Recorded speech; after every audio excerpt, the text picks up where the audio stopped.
আমার পরিচিতিটা আগে দিতে হবে, আমার পরিচিতি এটা কি এই সাংগঠনিক পরিচিতি দিব না? আচ্ছা, বেসিক্যালি আমি এই বাউল বাজার সংগঠনের প্রধান পৃষ্ঠপোষক এবং বেসিক্যালি আমি একটা সরকারি কর্মকর্তা। তো আমার মনে হলো আমাদের যে বাউল সঙ্গীতটা আমাদের দেশ, আমরা যদি বাংলাদেশ চিন্তা করি বাউল সঙ্গীতকে আমাকে প্রথম চিন্তা করতে হবে, কারণ বাউল সঙ্গীতের সাথে আমার দেশের বাংলাদেশের যেমন বাউলের আমি মনে করি এই বাউল সঙ্গীতের সাথে আমার বাংলাদেশ মিশে আছে।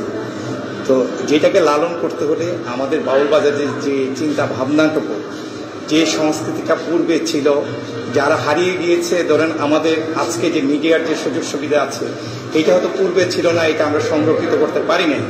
তো সেই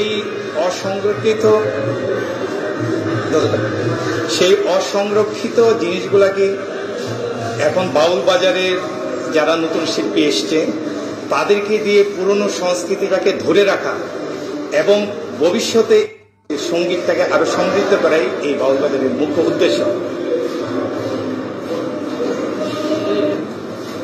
অ্যাকচুয়ালি আমার দেশ মা মাটি মানুষ, মা মাটি মানুষের গানই কিন্তু বাউল গান বেসিক্যালি।